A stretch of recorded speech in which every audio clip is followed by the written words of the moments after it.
Menertawakan dunia persilatan. Xiao Jianghu. Audiobook, novel silat. Cerita, Jin Yong. Jilid 154. Ketua Linghu sungguh seorang terbuka yang suka berterus terang, seru para jago itu bersamaan. Benar, sahut seseorang menambahkan. Kalau kita sudah kenyang minum sampai mabuk, barulah kita bertempur secara serabutan. Ini pasti menarik. Ling Huchong lantas membuang mangkuknya. Dengan berjalan sempoyongan ia pun turun ke bawah gunung diikuti Ihe, Yi Qing, dan murid-murid perguruan Henshan lainnya. Pada saat para jago silat itu sedang minum arak bersama Ling Huchong, ternyata Ren Wuxing hanya tersenyum-senyum tanpa bicara. Meskipun ia agak tersinggung, namun otaknya sedang berputar menyusun rencana matang untuk menggempur perguruan Shaolin dan Wudang 1 bulan lagi. Terutama pula ia memikirkan bagaimana caranya harus pura-pura menyerang Gunung Henshan untuk memancing pihak Shaolin dan Wudang mengerahkan bala bantuan. Ia berpikir rencananya itu harus diatur sedemikian rapi sehingga tidak menimbulkan rasa curiga pihak lawan yang juga tidak kalah cerdiknya itu. Maka, ketika Ling Huchong turun ke bawah dalam keadaan mabuk, rencana dalam benaknya juga sudah selesai disusun, hanya tinggal menunggu pelaksanaannya saja. Selain itu, ia juga berpikir, kawanan bangsat ini berani bersulang dengan Ling Huchong di hadapanku. Perbuatan mereka harus diganjar hukuman yang setimpal. Biarlah ini kucatat sebagai hutang, karena aku masih membutuhkan tenaga mereka. Kelak jika perguruan Shaolin, Wudang, dan Henshan sudah kutumpas habis, maka orang-orang yang bersulang dengan Ling Huchong itu tinggal menunggu nasib saja. Tiba-tiba terdengar Xiang Wentian berseru, kawan-kawan sekalian, dengarkanlah aku. Bahwasanya Ketua Suci sebenarnya sudah mengetahui betapa bodohnya Ling Huchong yang tidak mengetahui maksud baik beliau. Namun, Ketua Suci masih mencoba untuk membujuknya dengan ramah. Meskipun Ketua Suci berjiwa besar dan menyukai pemuda berbakat, namun sesungguhnya beliau masih menyimpan suatu maksud yang mendalam, yang tidak bisa dipahami oleh orang kasar semacam Ling Huchong. Hari ini, kita telah menumpas perguruan Songshan, Taishan, Huashan, dan Hengshan tanpa susah payah. Untuk selanjutnya, sekte matahari dan bulan pasti akan lebih termasyur, lebih berjaya, dan lebih ditakuti. Benar. Hidup Ketua Suci. Semoga panjang umur dan merajai dunia persilatan selamanya, teriak banyak orang dengan suara bergemuruh.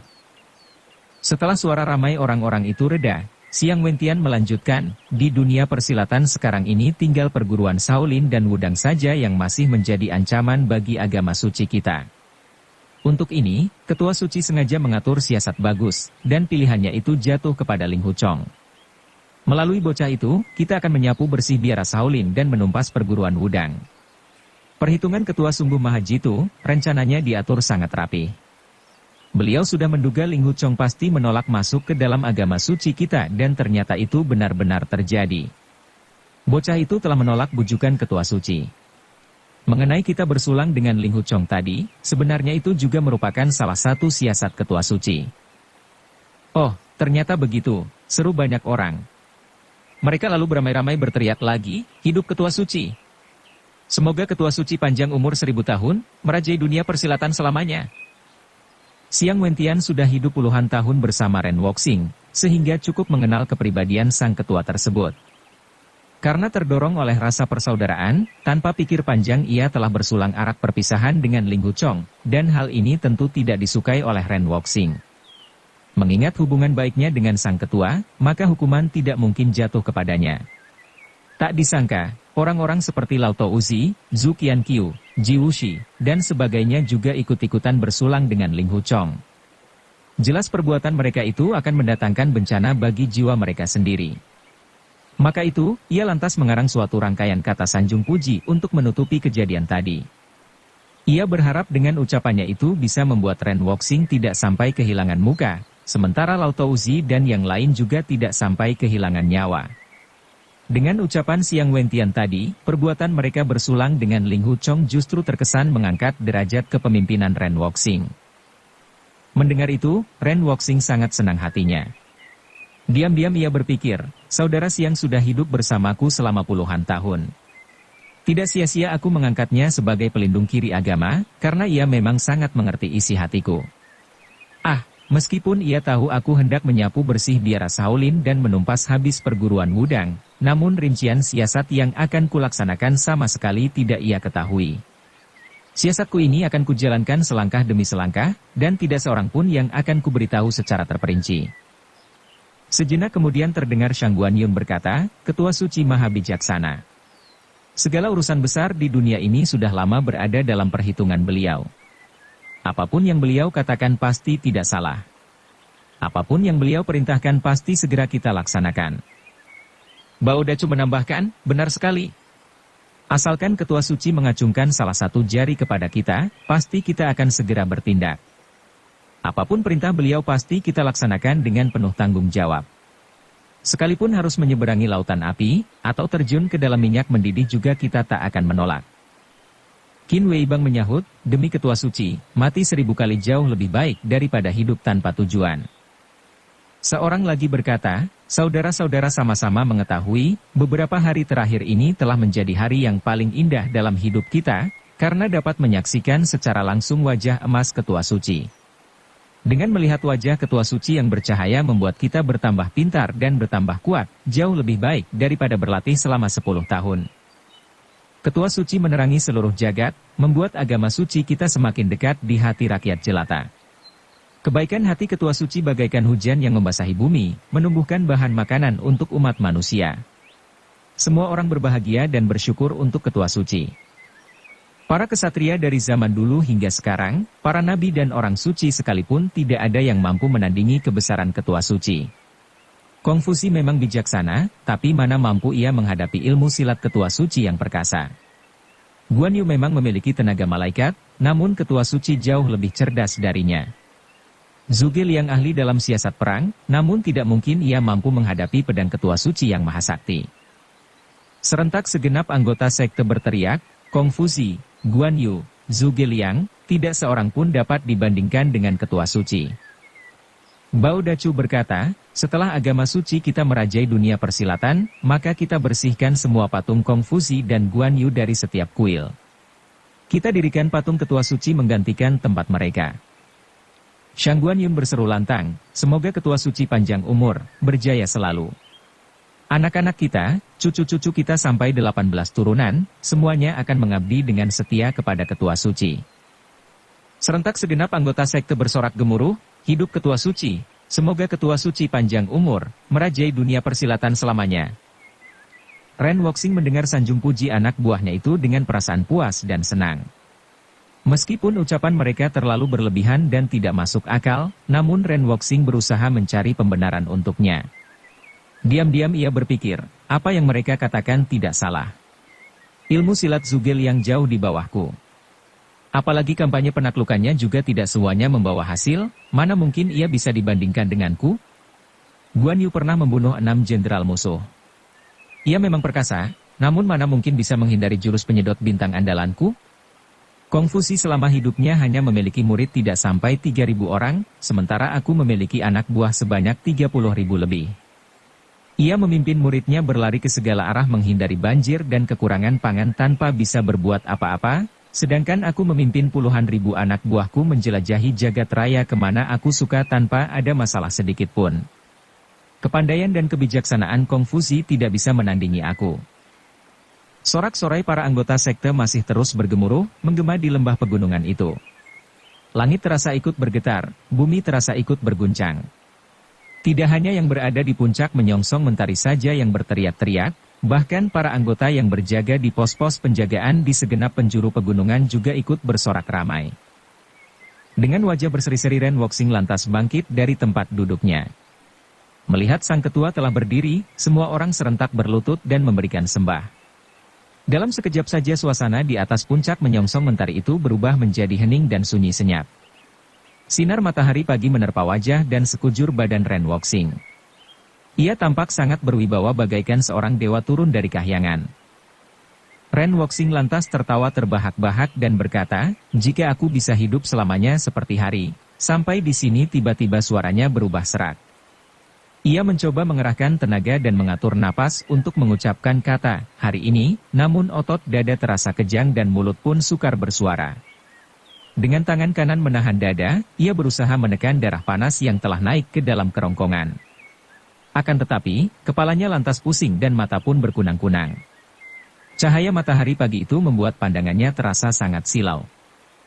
Sementara itu, Ling Huchong turun ke bawah gunung dalam keadaan mabuk. Sampai lewat tengah malam barulah ia sadar kembali. Begitu bangun ternyata dirinya sudah berada di tengah ladang luas, sementara para murid perguruan Henshan tampak duduk di kejauhan untuk menjaganya. Kepalanya terasa sangat pusing. Begitu teringat untuk selanjutnya mungkin tiada harapan lagi berjumpa dengan Ren Yingying, seketika hatinya merasa sangat berduka. Sesampainya di kaki gunung, rombongan Ling Huchong bertemu Biksu Bujie dan istrinya, serta Yilin dan Tian Boguang. Bersama-sama mereka pun berjalan menuju ke Gunung Henshan. Akhirnya, rombongan tersebut sampai juga di puncak Jiansing dengan selamat. Hal pertama yang mereka lakukan adalah bersembahyang di depan altar ketiga biksuni sepuh karena kematian mereka telah terbayar lunas. Biksuni Dingjing tewas dikeroyok anak buah Zuo Lengchan, sementara Biksuni Dingxian dan Biksuni Dingi dibunuh secara licik oleh Yu Bukun. Dalam waktu singkat entah siang entah malam, sekte matahari dan bulan pasti akan datang menyerbu Gunung Henshan. Setelah pertempuran berakhir, tentu perguruan Henshan akan musnah selamanya. Karena kekalahan sudah jelas di depan mata, hal ini membuat murid-murid Henshan menjadi tidak khawatir lagi. Mereka menganggap tidak ada gunanya berlatih lebih keras karena masing-masing merasa tetap tidak mungkin bisa memenangkan pertempuran. Maka, murid-murid Henshan itu pun menjadi malas berlatih ilmu pedang tidak seperti biasanya. Sebagian dari mereka yang taat kepada agama tetap menjalankan sembahyang dengan baik. Sementara itu, mereka yang putus asa dan beriman tipis lebih suka bertamasya menikmati keindahan alam pegunungan tersebut. Biasanya tata tertib di Henshan sangat ketat, namun kali ini mereka benar-benar merasa santai dan mendapat kelonggaran. Beberapa hari kemudian, di puncak Jiansing tiba-tiba datang 10 orang biksu yang dipimpin langsung oleh ketua biara Shaolin, Mahabiksu Fang Zheng. Saat itu Ling Huchong sedang asyik minum arak seorang diri sambil bernyanyi-nyanyi di biara induk. Begitu menerima laporan kedatangan Mahabiksu Fang Zheng, seketika ia merasa terkejut bercampur senang. Lekas-lekas ia pun berlari menyambut keluar. Mahabiksu Fang Zheng tersenyum melihat penampilan Ling Huchong dan berkata, pada umumnya seseorang yang tergopoh-gopoh menyambut tamu masih tetap mempunyai waktu untuk memakai sepatu. Namun, begitu mendengar kedatangan kami, Ketua Linghu sampai lupa memakai sepatu. Penghormatan Ketua Linghu kepada kami terlalu berlebihan. Ling Huchong membungkuk dan berkata, begitu mendengar kepala biara datang, Ling Huchong selalu terlambat dalam memberi penyambutan. Sungguh, saya merasa sangat tidak enak hati. Ia kemudian memberi hormat pula kepada seorang biksu tua di belakang Fang Zheng, dan berkata, rupanya biksu Fang Zheng juga ikut serta. Fang Zheng hanya tersenyum dan membalas hormat. Ling Huchong lantas memberi hormat kepada 8 biksu lainnya yang rata-rata sudah berusia tua dan berjanggut putih. Begitu memperkenalkan diri, ternyata mereka juga berasal dari angkatan Fang, jelas satu golongan dengan Fang Zheng dan Fang Zheng. Ling Huchong lantas mempersilakan ke-10 biksu itu masuk ke dalam biara induk dan duduk di atas kasur samadhi. Biara ini dulunya merupakan tempat sembahyang biksuni Dingxian yang selalu terawat dengan baik tanpa debu sedikit pun. Namun, sejak Ling Huchong tinggal di situ, keadaannya menjadi kotor dan berantakan. Tempat ibadah itu kini penuh dengan guci dan cawan arak berserakan. Dengan wajah merah padam Ling Huchong berkata, saya sungguh ceroboh telah membuat tempat suci ini menjadi sedemikian kotor. Mohon para biksu yang mulia jangan marah. Kedatangan kami kali ini adalah untuk membahas urusan penting, maka itu Ketua Linghu tidak perlu segan-segan, jawab Fang Zheng sambil tersenyum. Konon kabarnya Ketua Linghu telah menolak kedudukan sebagai wakil Ketua Sekte Matahari dan Bulan demi membela perguruan Henshan. Bahkan, Ketua Linghu juga tidak memikirkan diri sendiri dan rela berpisah dengan Nona Ren. Padahal, semua orang telah mengetahui betapa kalian adalah pasangan serasi. Dalam hal ini, segenap kawan dari golongan putih sangat kagum terhadap sikap Ketua Linghu. Seketika Ling Huchong tercengang dan berpikir, padahal persoalan ini sudah kurahasiakan, bahkan aku juga melarang segenap murid Henshan untuk menceritakan peristiwa ini dengan maksud untuk mencegah datangnya bala bantuan dari perguruan Shaolin dan Wudang. Tapi Mahabiksu Fang Zheng ternyata telah mengetahui semuanya. Segera ia pun menjawab, kepala biara terlalu memuji, saya menjadi malu. Tentang hubungan saya dengan Ketua Ren memang banyak hal-hal yang sukar dijelaskan. Selain itu, saya juga terpaksa harus mengingkari kebaikan Nona Ren. Perbuatanku yang tidak tahu diri ini malah mendapat pujian dari kepala biara, dan bukannya dicela. Sungguh-sungguh saya tidak berani menerimanya. Fang Zheng berkata, menurut kabar yang tersiar, dalam waktu dekat Ketua Ren akan memimpin langsung segenap anak buahnya datang menyerbu ke Gunung Henshan ini. Kini perguruan 5 gunung telah runtuh, dan yang tersisa dari Songshan, Taishan, Hengshan, dan Huashan hanyalah nama belaka. Tinggal perguruan Henshan saja yang masih tegak berdiri, namun tidak mendatangkan bantuan dari manapun. Ketua Linghu juga tidak mengirim orang untuk menyampaikan berita kepada kami. Jangan-jangan perguruan Shaolin kami hanya dianggap sebagai kumpulan orang-orang yang takut mati dan tidak punya rasa setia kawan terhadap sesama kaum persilatan, bukan begitu? Sama sekali kami tidak berani berpikiran demikian, ujar Ling Huchong cepat. Masalahnya segala urusan yang timbul saat ini adalah gara-gara perbuatanku sendiri yang telah salah bergaul dengan gembong-gembong sekte iblis. Menurut pendapatku, barang siapa berbuat maka biarlah ia sendiri yang bertanggung jawab. Membuat susah segenap anggota perguruan Henshan saja sudah membuatku tidak enak, apalagi sampai menyusahkan kepala biara dan pendeta Chongsu. Jika perguruan Shaolin dan Wudang mengirimkan bala bantuan dan sampai jatuh banyak korban di dalamnya, tentu dosaku akan semakin besar. Dosa ini tidak akan terbalas meskipun harus mati 10.000 kali. Ucapan Ketua Linghu ini kurang tepat, ujar Fang Zheng dengan tersenyum. Sudah sejak ratusan tahun yang lalu pihak sekte iblis ingin menumpas perguruan Shaolin, Wudang, dan Serikat Pedang 5 Gunung. Saat itu bahkan kami sendiri belum lahir. Jadi, ini sama sekali bukan kesalahan pribadi Ketua Linghu saja. Ling Huchong mengangguk dan menjawab, benar. Mendiang guruku juga sering mengatakan bahwa selamanya golongan putih dan golongan hitam tidak mungkin hidup bersama. Aliran sesat dan aliran lurus kita sudah terlibat pertempuran sekian lamanya, sehingga permusuhan di antara kedua pihak sangat mendalam. Menurut pendapatku yang bodoh ini, kalau salah satu pihak mau mengalah selangkah tentu permusuhan dapat dihentikan. Ternyata meskipun hubunganku dengan Ketua Ren sedemikian baiknya, tetap saja pada akhirnya kami harus bertemu di medan perang. Ucapanmu tentang saling mengalah selangkah dan permusuhan dapat dihentikan, hal ini sebenarnya tidak salah, ujar Fang Zheng. Pertarungan antara anggota aliran lurus kita melawan para anggota sekte matahari dan bulan sebenarnya juga tidak memiliki alasan yang kuat. Masalahnya hanyalah pemimpin kedua pihak sama-sama ingin merajai dunia persilatan, sehingga masing-masing pun ingin saling menumpas pihak lawan. Tempo hari pendeta Chongsu dan saya, beserta Ketua Linghu telah berbicara di kuil gantung untuk membahas niat Ketua Zuo dari Songshan yang hendak melebur Serikat Pedang 5 Gunung menjadi satu.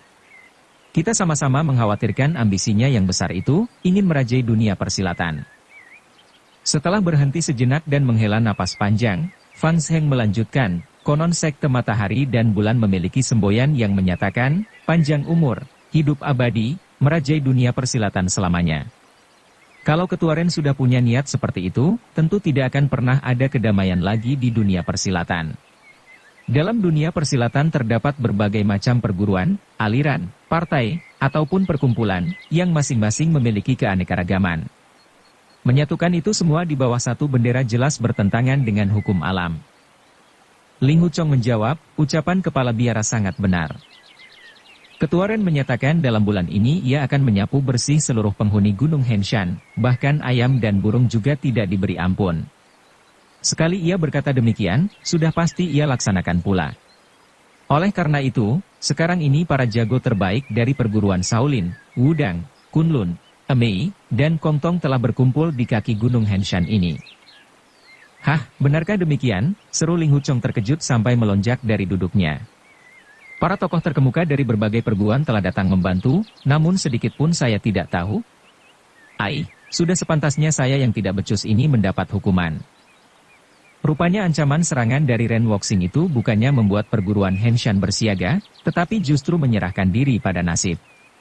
Ling Huchong telah menarik orang-orangnya yang berjaga dan meronda di segenap penjuru pegunungan, untuk kemudian memberi mereka kebebasan menikmati sisa waktu.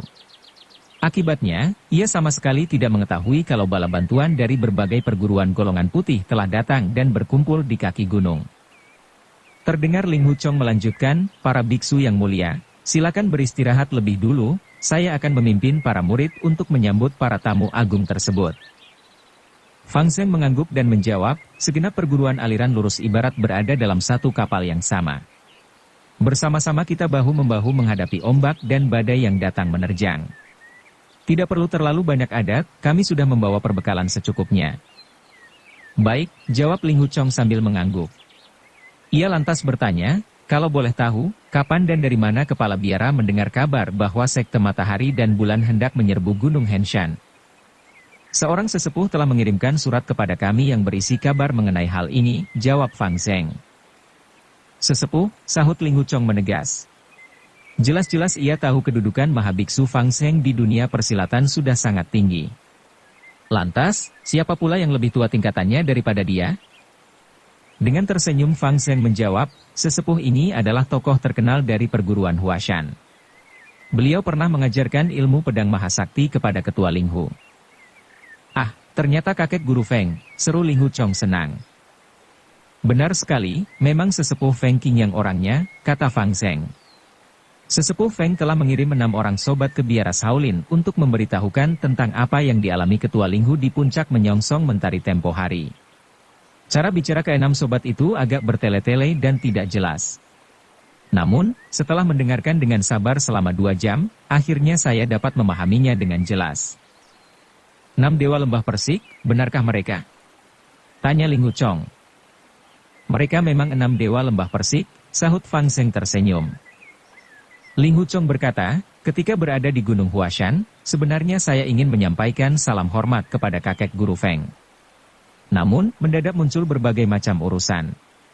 Sampai meninggalkan gunung pun saya tetap tidak sempat berkunjung kepada beliau. Tak disangka, ternyata beliau mengetahui segala hal yang terjadi di sana. Sesepuh Feng memang tidak suka menonjolkan diri. Beliau bagaikan naga sakti dari kahyangan yang terlihat kepalanya tapi tak terlihat ekornya. Beliau bisa melihat kita sementara kita tidak mengetahuinya, ujar Mahabiksu Fang Zheng.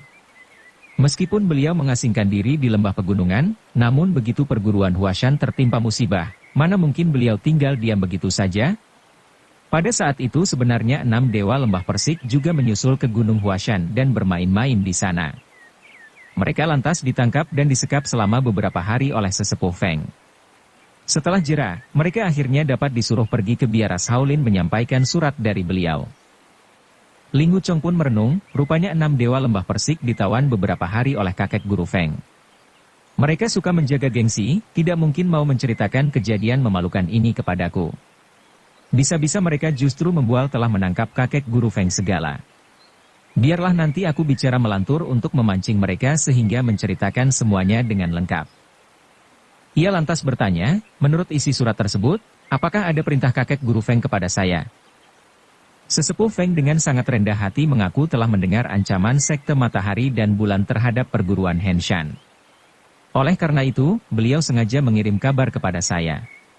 Sesepuh Feng mengatakan bahwa ketua Linghu adalah murid kesayangan beliau. Tindakan ketua Linghu yang dengan tegas menolak ajakan sekte iblis itu sangat membuat hati sesepuh Feng berkenan. Maka itu, beliau pun menyuruh saya untuk menjaga ketua Linghu dengan baik. Padahal ilmu silat ketua Linghu 10 kali lebih hebat daripada saya. Beliau mengatakan menjaga segala, sungguh terlalu berlebihan. Tapi kepala biara telah menjaga diri saya bukan hanya sekali 2 kali saja, ujar Ling Huchong dengan membungkuk dan berterima kasih. Ah, ketua Linghu jangan mengolok-olok, sahut Fang Zheng. Setelah mengetahui berita ini, meskipun sesepuh Feng tidak memerintah juga saya tetap berangkat ke Gunung Henshan demi mengingat hubungan baik kedua perguruan dan persahabatan kita pula. Apalagi persoalan ini menyangkut hidup dan mati segenap kaum persilatan golongan putih. Apabila perguruan Henshan benar-benar dimusnahkan oleh sekte matahari dan bulan, mana mungkin Shaolin dan Wudang tidak mengalami nasib yang serupa? Sebab itulah kami lantas menyebarkan kabar ini kepada berbagai aliran dan perguruan agar berkumpul di kaki Gunung Henshan. Kita bertempur mati-matian menghadapi sekte matahari dan bulan di sini. Sebenarnya Ling Huchong sudah putus asa sejak turun meninggalkan puncak menyongsong mentari. Melihat betapa hebat kekuatan sekte matahari dan bulan itu, jelas perguruan Henshan tidak akan mampu melawan. Maka itu, ia hanya dapat menunggu hari kedatangan Ren Wuxing untuk kemudian bersama segenap murid perguruan Henshan melawan mati-matian sampai titik darah penghabisan. Murid-murid Henshan juga ada yang mengusulkan agar meminta bantuan kepada perguruan Shaolin dan Wudang. Akan tetapi, Ling Huchong menganggap itu semua tidak ada gunanya, sebab kekuatan Shaolin dan Wudang juga terbatas. Karena hasil akhirnya sudah dapat ditebak, ia pun berpikir untuk apa ikut mengorbankan perguruan Shaolin dan Wudang segala. Sebenarnya dalam lubuk hati Ling Huchong ada perasaan enggan bertempur melawan Ren Wuxing dan Xiang Wentian. Namun, setelah harapan menikah dengan Ren Yingying telah musnah, tanpa terasa timbul pikirannya yang putus asa. Ia merasa hidup ini tiada gunanya lagi, bahkan lebih baik mati secepat-cepatnya. Kini begitu mengetahui kedatangan Mahabiksu Fang Zheng adalah atas permintaan Feng Qingyang, seketika semangatnya bangkit kembali, meskipun dalam hati masih enggan untuk benar-benar bertempur melawan pihak sekte matahari dan bulan. Menyusun siasat. Mahabiksu Fang Zheng melanjutkan, Ketua Linghu, sebagai pengikut Sang Buddha kami wajib memiliki watak welas asih. Sesungguhnya kami juga bukan orang yang suka main kekerasan, dan kami pun berharap urusan ini dapat diselesaikan dengan damai. Namun, kalau kita mengalah selangkah, maka Ketua Ren akan maju satu langkah, sehingga persoalan ini tidak akan menemukan titik terang. Ketua Ren sudah berniat membasmi kita secara habis-habisan, dan itu pasti akan dilakukannya, kecuali kalau kita mau menyembah kepadanya dengan menyanjung puji, hidup Ketua Suci, semoga panjang umur, merajai dunia persilatan, Amitabha. Ling Huchong merasa geli mendengar ucapan Fang Zheng yang bercampur aduk antara semboyan kaum sekte iblis dengan pujian agama Buddha itu. Ia lantas menjawab dengan tertawa, benar sekali. Hanya mendengar sebutan Ketua Suci merajai dunia persilatan saja sudah membuat sekujur tubuh ini merinding. Saya kuat minum arak 30 mangkuk tanpa berhenti. Tapi, begitu mendengar sanjung puji tersebut seketika saya menjadi mabuk kepayang dan mata berkunang-kunang. Sanjung puji anggota sekte iblis memang berlebihan dan sangat muluk-muluk, ujar Fang Zheng. Setelah terdiam sejenak ia lantas melanjutkan, diam-diam sesepuh Feng telah melihat bagaimana Ketua Linghu menahan sakit luar biasa di bagian perut saat di puncak menyongsong matahari kala itu. Beliau lantas menyuruh 6 dewa lembah Persik menyampaikan semacam rumus ilmu tenaga dalam maha tinggi kepada saya, untuk kemudian disampaikan kepada Ketua Linghu. Sungguh aneh, 6 dewa lembah Persik yang biasanya bertele-tele, ternyata bisa menyampaikan rumus tenaga dalam tersebut dengan sangat baik. Saya tidak bisa membayangkan entah bagaimana caranya sesepuh Feng memaksa mereka menghafalkan itu semua. Maka itu, mohon Ketua Linghu masuk ke dalam agar saya dapat menyampaikan rumus ilmu tenaga dalam tersebut. Dengan penuh rasa hormat Ling Huchong lantas membawa Mahabiksu Fang Zheng ke dalam sebuah kamar yang sunyi. Kini hanya mereka berdua yang berada dalam ruangan tersebut. Ling Huchong sendiri merasa seperti sedang berhadapan dengan Feng Qingyang secara langsung. Maka, dengan berlutut ia pun menyembah sambil berkata, budi baik kakek guru Feng kepada saya sungguh tak terukur besarnya. Fang Zheng tidak menolak penghormatan itu. Ia menjawab, sesepuh Feng menaruh harapan besar terhadap Ketua Linghu.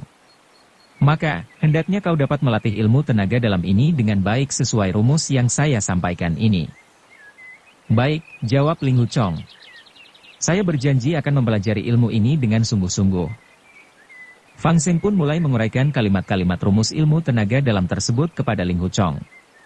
Ternyata rumusan ini tidak terlalu panjang, yaitu tidak sampai melewati 1000 kata. Setelah selesai menguraikannya, Fang Zheng meminta Ling Huchong menghafalkannya. Ia pun mengulangi uraiannya itu sampai 5 kali, sehingga Ling Huchong benar-benar hafal di luar kepala. Mahabiksu Fang Zheng lantas berkata, Ketua Linghu telah menghafal semuanya dengan baik. Meskipun rumus ini tidak panjang, namun memiliki makna yang teramat luas dan mendalam, lain daripada yang lain. Kita adalah sahabat, maka itu jangan tersinggung jika saya berkata bahwa ilmu pedang Ketua Linghu memang sangat tinggi, tapi dalam hal ilmu tenaga dalam sepertinya kurang sempurna. Saya hanya paham sedikit saja mengenai ilmu tenaga dalam, jawab Ling Huchong. Saya tidak tersinggung, justru ingin meminta penjelasan lebih lanjut dari kepala biara. Fang Zheng berkata, meskipun intisari ilmu tenaga dalam ajaran sesepuh Feng ini agak berbeda dengan ilmu tenaga dalam perguruan Shaolin, namun semua ilmu silat di dunia ini pada dasarnya berbeda-beda tapi tetap satu juga. Maka itu, apabila Ketua Linghu memang tidak keberatan, saya akan memberikan penjelasan seperlunya mengenai intisari ajaran sesepuh Feng ini sesuai dengan pemahaman saya. Linghu Chong menyadari kalau Mahabiksu Fang Zheng adalah tokoh papan atas di dunia persilatan. Mendapat petunjuk darinya sama saja seperti mendapatkan pelajaran langsung dari Feng Qingyang. Dalam hal ini Linghu Chong pun berpikir, kakek guru Feng meminta Mahabiksu Fang Zheng mewakilinya, tentu karena biksu agung ini memang memiliki tenaga dalam yang maha tinggi. Berpikir demikian membuat dirinya tanpa ragu-ragu lantas menerima dengan baik tawaran Fang Zheng itu seraya berkata, saya akan mendengarkan dengan penuh hikmat segala petunjuk dari kepala biara. Ah, jangan terlalu mengolok-olok seperti itu, ujar Fang Zheng. Ia lantas menyampaikan penjelasan terhadap rumus ilmu tenaga dalam itu secara terperinci, kalimat demi kalimat. Ia juga memberikan tambahan pelajaran mengenai ilmu pernapasan dan ilmu memindahkan tenaga, serta tata cara samadhi yang baik. Semula Linghu Chong hanya menghafalkan rumus ilmu tenaga dalam tadi di luar kepala secara mati tanpa memahami maksudnya. Namun, setelah mendapat penjelasan secara terperinci dari Fang Zheng barulah ia menyadari bahwa setiap kalimat dalam rumus tersebut mengandung bermacam-macam filsafat yang sangat luas. Ia sendiri seorang pemuda cerdas dan berbakat. Namun, intisari ilmu tenaga dalam itu ternyata cukup membuatnya memeras otak selama setengah hari. Untunglah Mahabiksu Fang Zheng dengan sabar senantiasa mendampingi dan memberikan penjelasan secara terperinci sehingga membuat pemuda itu mendapatkan suatu tingkatan ilmu silat yang belum pernah ia capai sebelumnya. Sambil menghela napas panjang Linghu Chong berkata, Kepala biara, selama bertahun-tahun saya malang melintang di dunia persilatan dengan gegabah, karena tidak menyadari kebodohan diri sendiri. Saya merasa sungguh malu saat memikirkan hal itu. Meskipun hidup saya tidak akan lama lagi karena serangan Ketua Ren, namun saya tetap bersyukur karena mendapatkan pelajaran berharga dari kakek guru Feng melalui kepala biara ini. Pepatah mengatakan, lebih baik menemukan kebenaran di pagi hari dan mati di sore hari daripada hidup selamanya dalam kegelapan. Menemukan kebenaran di pagi hari dan mati di sore hari tentu tidak akan menyesal, sahut Fang Zheng membetulkan. Benar sekali, maksud saya adalah seperti itu, ujar Linghu Chong. Saya meniru pepatah tadi dari mendiang guru. Mendengarkan penjelasan dari kepala biara hari ini benar-benar membuat saya bagaikan seorang buta melihat cahaya. Meskipun tidak ada waktu lagi untuk melatihnya, saya tetap bersyukur. Fang Zheng berkata, bermacam-macam perguruan aliran lurus telah berkumpul di kaki gunung Henshan ini. Apabila sekte matahari dan bulan benar-benar menyerbu kemari, maka kita beramai-ramai menghadapinya dengan segenap tenaga. Rasanya belum tentu kita akan kalah. Maka dari itu, janganlah Ketua Linghu patah semangat. Ilmu tenaga dalam ini akan sempurna dalam beberapa tahun. Namun, Ketua Linghu harap melatihnya dengan tekun secara teratur sehari demi sehari. Sedikit demi sedikit tentu membawa kemajuan bagi Ketua Linghu. Dalam waktu singkat ini kita tidak mengalami suatu urusan, maka itu silakan Ketua Linghu mulai berlatih saja. Selagi saya datang mengusik tempatmu yang terhormat ini, marilah kita saling bertukar pikiran. Saya sungguh berterima kasih atas budi kebaikan kepala biara, kata Linghu Chong. Saat ini mungkin saudara Chong Su juga sudah datang, ujar Fang Zheng. Marilah kita keluar untuk melihatnya. Hah. Ternyata pendeta Chong Su juga datang secara pribadi, sahut Linghu Chong sambil lekas-lekas berdiri. Keduanya lantas keluar kembali ke ruang utama tadi. Ternyata di ruang tersebut sudah menyala beberapa api lilin, jelas hari sudah mulai gelap. Tak disangka, sudah 6 jam lamanya mereka berdua berada di dalam kamar samadhi untuk mempelajari ilmu tenaga dalam tersebut. Tampak di ruangan utama itu duduk 3 orang pendeta agama Tao sedang berbicara dengan Biksu Fang Zheng. Salah seorang di antaranya tidak lain adalah pendeta Chong Su sendiri. Melihat Fang Zheng dan Linghu Chong keluar dari kamar samadhi, dengan cepat Chong Su dan kedua rekannya bangkit memberi hormat. Linghu Chong langsung berlutut membalas hormat sambil berkata, jauh-jauh pendeta Chong Su sudi datang membantu kesulitan yang dihadapi perguruan Henshan. Saya dan segenap murid-murid Henshan sungguh sangat berterima kasih dan entah bagaimana bisa membalas budi baik pendeta ini.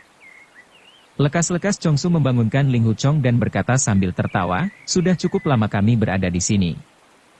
Begitu mengetahui kepala biara sedang mengajarkan ilmu tenaga dalam kepada adik Linghu di kamar samadhi, maka kami tidak berani mengganggu sama sekali. Ilmu tenaga dalam Mahasakti yang adik Linghu pelajari itu tentu bisa untuk membuat Ren Wuxing terkejut setengah mati. Ilmu tenaga dalam ini terlalu luas dan mendalam. Dalam waktu singkat mana mungkin saya mampu memahaminya dengan baik, jawab Linghu Chong. Saya dengar para tokoh terkemuka dari perguruan Emei, Kunlun, dan Kongtong juga hadir. Saya hendak turun gunung untuk menyambut mereka. Para sesepuh itu perlu diundang kemari untuk berunding bagaimana cara untuk menghadapi musuh. Bagaimana pendapat pendeta atas hal ini? Chongsu menjawab, mereka memang sudah datang, tapi sengaja bersembunyi di tempat rahasia agar tidak diketahui oleh mata-mata si iblis tua bermargarin itu. Kalau mereka beramai-ramai diundang kemari, mungkin keberadaan mereka akan diketahui musuh. Sewaktu datang ke sini pun kami bertiga juga dalam penyamaran. Bahkan, murid-murid Wudang juga tidak tahu tentang keberangkatan kami ini. Linghu Chong langsung teringat pada pertemuan pertamanya dengan pendeta Chongsu. Waktu itu sang pendeta menyamar sebagai kakek tua penunggang keledai yang didampingi 2 orang petani membawa sayur dan kayu bakar. Padahal, ketiganya adalah ahli pedang papan atas dalam perguruan Wudang namun menyamar sebagai rakyat jelata. Kali ini Linghu Chong mengamati dengan seksama kedua pendeta yang mengiringi Chongsu. Ternyata mereka berdua adalah orang-orang yang dulu menyamar sebagai pendamping ketua perguruan Wudang itu pula. Segera Linghu Chong memberi hormat dan menyapa, pendeta berdua sungguh mahir dalam menyamar. Kalau saja pendeta Chongsu tidak menyinggungnya, tentu saya tetap tidak mengenali pendeta berdua. Dahulu kedua pendeta itu menyamar sebagai petani gunung. Yang lebih tua membawa kayu bakar, sedangkan yang lebih muda membawa sayur mayur. Saat itu mereka terlihat kumal dan sakit-sakitan, namun kini tampak sehat dan bersih. Hanya sinar mata mereka saja yang masih dikenali oleh Linghu Chong. Chongsu lantas memperkenalkan kedua pendeta pendampingnya itu, yang lebih tua ini adalah adik seperguruanku, namanya adik Kingsu, sedangkan yang lebih muda ini adalah muridnya, bernama keponakan Cheng Gao. Bersambung ke jilid 155. Dukung kami dengan subscribe, follow, like, komen dan share. Terima kasih.